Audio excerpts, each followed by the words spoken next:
World war three. जी हाँ, world war three, जो हम में से कोई नहीं चाहता कि ये चीज़ कभी भी हो, क्योंकि हम सभी जानते हैं कि सभी देशों के पास आज के टाइम में कितने ज़्यादा बड़े वेपन्स हैं। लेकिन वर्ल्ड वॉर थ्री की बात हम इस चैनल पे यहाँ पे क्यों कर रहे हैं? क्योंकि ये सारी चीज़ जुड़ी हुई है यूएसए से ऊपर। तो आज की इस वीडियो में बात करेंगे कि आखिरकार वर्ल्ड वॉर थ्री होने की संभावना क्या है यहाँ पर, क्यों हम लोग यूएसए के बारे में बात कर रहे हो, यूएसए की जो डॉलर की डोमिनेंस है उसका जो लिंक है वो क्या वर्ल्ड वॉर थ्री से है या फिर नहीं है, और क्यों जो प्रेसिडेंट बाइडन है वो बेसिकली इस टाइम पे वर्ल्ड वॉर थ्री के बारे में यहाँ पे बात कर रहे हैं। तो चलिए हम डिटेल में जानते हैं पूरे की इस सिनारियो के बारे में कि आखिरकार यूएस डॉलर के साथ यहाँ पे क्या क्या चीज़ें चल रही हैं, चाइना यहाँ पे क्या कर रहा है, रशिया यहाँ पे क्या कर रहा है, और वर्ल्ड वॉर थ्री की अपडेट्स यहाँ पे क्या हो सकती है। तो चलिए फटाफट से वीडियो को लाइक कर दीजिए, चैनल को शेयर कर दीजिए और यहाँ पर सब्सक्राइब भी कर लीजिए, वीडियो को भी शेयर करिए ताकि सभी लोग इसी तरीके से इंपॉर्टेंट वीडियो से अपडेटेड यहाँ पे रह सके। लेकिन अगर आप यहाँ पे ट्रेडिंग को करना चाहते हैं, अपने ट्रेडिंग के अंदर एक अच्छा करियर बनाना चाहते हैं, तो आप यहाँ पे ज्वाइन कर सकते हैं मेरे इस टेक्निकल एनालिसिस कोर्स के अंदर, जिसके अंदर आपको इन डेप्थ डिटेल के अंदर सारी नॉलेज देखने के लिए मिल जाएगी। यहाँ पे अगर डिस्कॉर्ड कम्युनिटी को ज्वाइन कर सकते हैं और केवल क्रिप्टो नहीं बल्कि फॉरेक्स, कमोडिटी, स्टॉक, गोल्ड, सारे के सारे जो मार्केट्स हैं उनको अपनी स्किल्स के बेसिस पे ट्रेड यहाँ पे कर सकते हैं। आगे इसकी अधिक जानकारी के लिए आप डायरेक्टली मुझे डीएम कर सकते हैं मेरे टेलीग्राम के ऊपर, या फिर आप डायरेक्टली ज्वाइन कर सकते हैं इसको। वीडियो के नीचे जस्ट आपको लिंक देखने के लिए मिल जाएगी, वहाँ से जाके भी आप डायरेक्टली इस कोर्स के अंदर एनरोल यहाँ पे कर सकते हैं। चलिए आते हैं सबसे पहले कि आखिरकार मार्केट के अंदर यहाँ पे क्या क्या चीज़ें चल रही हैं। तो सबसे पहले अगर हम लोग बात करें तो जो बीपीएस अभी जो फेड यहाँ पे बेसिकली हाइक कर रहा था, तो उसके बारे में एजम्पशन लगाया जाने की जब जो मई के अंदर मीटिंग होने वाली है तो उसमें यहाँ पे जो फेड है वो 25 बीपीएस को वापस से हाइक कर सकता है। देखो वैसे भी जो जेमी पोवेल है उन्होंने ये चीज़ें साफ बोल दी थी कि इस साल हम कोई भी रेट हाइक को रोकने नहीं वाले, लेकिन कुछ सोर्सेज से यहाँ पे ऐसा पता पड़ रहा है कि माइट भी हो सकता है ये लास्ट हाइक, और इसके बाद यहाँ पर जो आप कह सकते हैं जो इंटरेस्ट रेट्स है उनको बेसिकली पॉज यहाँ पे कर दिया जाए। हालांकि अगर हम इनकी मीटिंग्स की डेट देखें तो अप्रैल के अंदर तो कोई भी मीटिंग नहीं है, अब सीधे मई के अंदर होगी। तो हमारी भी शायद अप्रैल में इनका टैक्सेशन का वर्क होगा, तो उसकी वजह से ये लोग नहीं रख रहे हैं। तो मई में है, जून जुलाई, बाकी सारे रेट्स भी आप यहाँ पे डायरेक्टली देख पाएंगे। और इन्फ्लेशन डेटा के अकॉर्डिंग देखें तो इनका जो इन्फ्लेशन लगभग 9% पे पहुंच गया था जून पिछले साल में, वो अभी की बात करें तो 6% के आसपास है, क्योंकि इन्होंने बहुत ज़्यादा जो रेट्स है उनके अंदर कटौती करी, मतलब कि अपने जो इंटरेस्ट रेट है उनको बढ़ाया, जिसकी वजह से यहाँ पे जो इनका इन्फ्लेशन रेट है वो यहाँ पर थोड़ा सा कंट्रोल में आया है। लेकिन यहाँ पे वापस से इसको बढ़ाने की बात इसलिए की जा रही है या फिर उसके बाद इसलिए रोकने की, क्योंकि जो कह सकते हैं साउथ अरेबिया है, सऊदी अरेबिया हम कह सकते हैं, तो उन्होंने बेसिकली यहाँ पे अपने प्रोडक्शन जो ऑयल का प्रोडक्शन है उसको यहाँ पे डाउन करने की बोल दिया कि अब हम जो प्रोडक्शन है उसको उस लेवल तक यहाँ पे नहीं देने वाले हैं। इसके ऊपर अमेरिका ऑलरेडी चिढ़ गया, उन्होंने कहा कि ये बिल्कुल भी सही नहीं है, क्योंकि अमेरिका एक कहीं ना कहीं कंज्यूम ज़्यादा करता है ऑयल को, और हम कह सकते हैं जो सऊदी अरेबिया है वो सबसे बड़ा यहाँ पे प्रोड्यूसर है जो कि ऑयल को डिस्ट्रीब्यूट करता है। और अगर वो ऑयल कम प्रोड्यूस करेगा तो जो अमेरिका है उनके वहाँ पर महंगाई और तेज़ी से बढ़ेगी, और अगर महंगाई वहाँ पर बढ़ती है तो ऑब्वियसली बात है कि फेड को अपने रेट्स को डेफिनेटली हाइक करना होगा। तो ये पॉज वाली बात तो मुझे यहाँ पे नहीं समझ आई, क्योंकि देखो जो तेल है ना, अभी आप देखोगे तो जब रशिया के अंदर जो सैंक्शंस लगाए यूएसए ने, तो वहाँ पर उनकी गैस की डिमांड, सॉरी जो रशिया की जो गैस थी वो पाइपलाइन वहाँ पे ब्लॉक हुई, तो जो यूरोप है वहाँ पर डिमांड राइज हो गई, जिसकी वजह से वहाँ पे सभी चीज़ों के दाम बढ़े, यानी कि इन्फ्लेशन कहीं ना कहीं एक तरीके से बढ़ा है। अब ये चीज़ समझ के देखो, क्योंकि सऊदी अरेबिया जो है वो बेसिकली अब यहाँ पे ऑयल कम प्रोड्यूस करेगा तो ऑब्वियसली आते कम ऑयल देगा, और जो ऑयल वो देगा भी वो अच्छे खासे महंगे दामों में देगा, जिसकी वजह से यूएसए को अपनी ट्रेजरी से ज़्यादा पैसा निकाल के यहाँ पे देना पड़ेगा, और कहीं ना कहीं इसका इफेक्ट मार्केट्स के ऊपर यूएसए के बहुत ज़्यादा पड़ेगा, जहाँ पे कि उसमें चीज़ें महंगी यहाँ पे होने वाली है। तो फिलहाल में यही चीज़ एक्सपेक्ट की जा रही है कि अभी ये 25 बेसिस पॉइंट बढ़ाने के बाद उसको शायद होल्ड कर दे, जिससे कि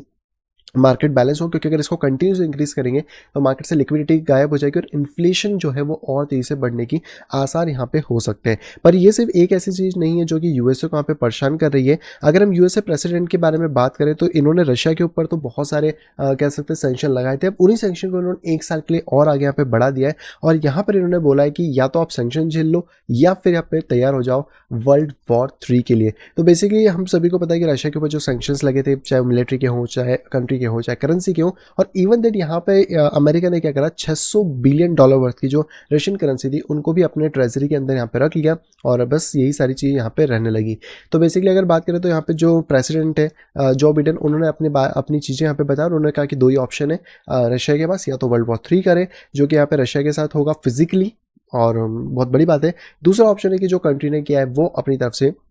उसका प्राइस पे करें। तो अमेरिका यहाँ पे सीधे सीधे सभी को एक ही निर्देश दे रहा है कि या तो भाई हमके पास दो ऑप्शन है, या तो हमारी बात सुन लो, सैंक्शंस को झेल लो, बाकी सारी चीज़ झेल लो जो भी हम कहना चाह रहे हैं, नहीं तो तैयार हो जाओ वर्ल्ड वॉर करने के लिए। और यही एक ऑप्शन यहाँ पे बचता है। तो प्रेसिडेंट कहीं ना कहीं यहाँ पर अब तैयार भी हैं, और अगर आगे चल के रशिया कुछ ज़्यादा चीज़ें करता है तो यहाँ पे वर्ल्ड वॉर हो सकता है। इसी का जो वजह से क्या हो रहा है कि जो रशिया है, जो बाकी कंट्रीज है लाइक सऊदी अरेबिया या फिर ब्रिक नेशन की बात करें जिसमें इंडिया भी उसका एक पार्ट है, वो सभी कहीं ना कहीं यूएस डॉलर को डिच यहाँ पे कर रहे हैं। और आने वाले टाइम में सभी इकोनॉमिस्ट अब यही प्रिडिक्ट कर रहे हैं कि जो यूएस डॉलर है वो अपनी वैल्यू को आने वाले 5 से 10 साल के अंदर लूज कर जाएगा और एक नई वर्ल्ड की रिजर्व करेंसी यहाँ पे बन सकती है। तो इकोनॉमिस्ट जो है पीटर शिफ्ट, जो कि गोल्ड को बहुत ज़्यादा प्रेस करते हैं, वो बेसिकली यहाँ पे कह रहे हैं कि भैया डॉलर से निकल लो, अपना टाइम खत्म हो चुका है। और सारे कारण वही निकल के आ रहे हैं क्योंकि रशिया ऑलरेडी यहाँ पे चिढ़ चुका है, ब्रिक नेशन ऑलरेडी आ गए, सऊदी अरेबिया ऑलरेडी यहाँ पर यूएस से अपने डोमिनेंस को कम कर रहा है, और धीरे धीरे धीरे जैसे मलेशिया भी अभी इंक्लूड हो गया था, थोड़े से और देश इसमें इंक्लूड होने लगेंगे, तो कहीं ना कहीं जो यूएस की डॉलर डिपेंडेंसी है वो बेसिकली यहाँ पर कम होती हमें दिखेगी। इतना ही नहीं, अगर हम लोग बात करें तो यूएस यहाँ पे अपनी इन्वेस्टमेंट वैल्यू को 5 साल में लूज कर सकता है। तो जो इन्वेस्टमेंट फर्म है लैरी लैपेट, उनका यहाँ पे कहना है, और ये बेसिकली इनका कहना है कि अमेरिका ने बहुत बड़ी स्टूपिड हरकत करी है कि भैया $600 बिलियन रशिया की जो रिजर्व करेंसी है उसको यहाँ पे ले लिया है। अब ये बेसिकली इक्विटी मैनेज करते हैं बड़े बड़े लेवल्स पे, तो इनको ऑलरेडी समझ आती है किस तरीके से चीज़ चल रही है। हालांकि ऐसा नहीं होगा कि एक दिन में डॉलर खत्म हो जाएगा, लेकिन आने वाले 5 से 10 साल का एक प्रेडिक्शन इनका यहाँ पे चल रहा है। इनका नहीं, रॉबर्ट कियोसाकी की बात करें जो पिछले साल से कह रहे हैं कि जो इन्फ्लेशन है वो हम लोगों को देखने को मिलेगा, रिसेशन देखने को मिलेगा, और इस टाइम पे इस साल से इन्होंने चालू कर दिया था कि हाइपर इन्फ्लेशन देखने को मिलेगा। और जब ये डॉलर की अब हम लोग जब न्यूज़ देख रहे हैं, सारी चीज़ें देख रहे हैं, तो कहीं ना कहीं ये चीज़ें यहाँ पर सच होती हुई दिख रही हैं, जहाँ पे इनका कहना है कि जो यूएस मनी है वो अपनी वैल्यू को लूज़ करो, कहीं ना कहीं टॉयलेट पेपर से ज़्यादा वो यहाँ पे नहीं रह जाएगा। हालांकि आज की डेट में भी अपनी वैल्यू तो जो उसने लूज़ करी है उसके हिसाब से वो टॉयलेट पेपर ही यहाँ पे कहने वाला है। तो यहाँ पर बेसिकली अमेरिका जो है वो धीरे धीरे धीरे धीरे यहाँ पे जा रहा है,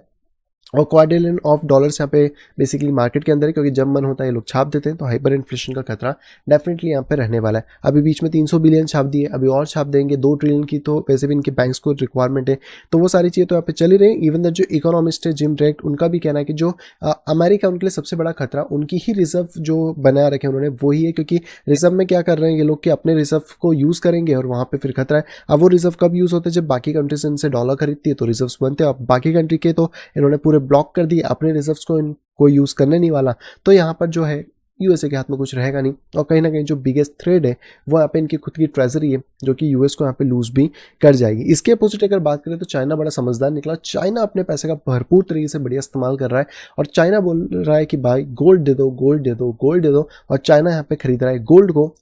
लगभग 18 टन इसने गोल्ड अभी मार्च में खरीदा है। तो अब यहाँ पे 2068 टन इसके पास हो चुका है, और यहाँ पर 100 टन इसने पिछले 5 महीने में खरीदा है। अगर मैं आप लोगों को बताऊं तो वर्ल्ड वॉर 2 के टाइम पे जो चीज़ें हुई थी वो क्या हुआ था कि अमेरिका बैठा था शांति से, लो भैया मेरे से हथियार ले लो, मुझसे ये ले लो, वो ले लो, लेकिन बदले में मुझे गोल्ड दे दो। और पूरे वर्ल्ड की सबसे ज़्यादा जो गोल्ड की सप्लाई वो किसने होल्ड कर ली, अमेरिका ने। आफ्टर द वर्ल्ड वॉर 2 अपनी करेंसी को रिजर्व करेंसी बनाया, आगे की तरफ यहाँ पे निकल लिए। अब यही चीज़ें अगर हम आज की डेट में देखें तो चाइना करने की कोशिश कर रहा है, जहाँ पे कि चाइना फिर से यहाँ पर गोल्ड के ऊपर अपनी नज़र डाला है, क्योंकि अगर ज़्यादा गोल्ड एक्वायर करेगा तो आगे चल के अमेरिका से गोल्ड खींच के लाएगा, और अमेरिका जहाँ ट्रबल में फंसेगा वहाँ से चाइना अपनी करेंसी को बूस्ट करने की कोशिश यहाँ पे करेगा। इतना ही नहीं, इसके अंदर एक और चीज़ की पॉसिबिलिटी बताई जा रही है कि चाइना ये जो गोल्ड यहाँ पे इकट्ठा कर रहा है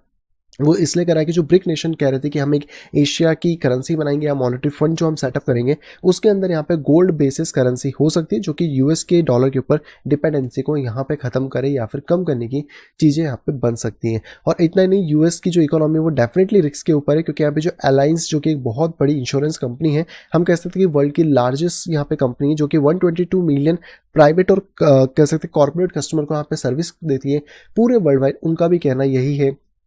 यूएस की इकोनॉमी बहुत ख़राब है, एंड यूएस डॉलर कहीं ना कहीं क्रैश यहाँ पे कर सकता है। तो सारी चीज़ों का अगर एक सार में बात करी जाए तो बेसिकली यूएस अपने ही पाँव पे कहीं ना कहीं कुल्हाड़ी मार रहा है, बहुत सारी चीज़ें कर रहा है, जिसकी वजह से यूएस अपनी इन्फ्लेशन को तो बढ़ा ही रहा है। रिसेशन का खतरा डेफिनेटली बना हुआ है कि रिसेशन कभी भी आ जाए।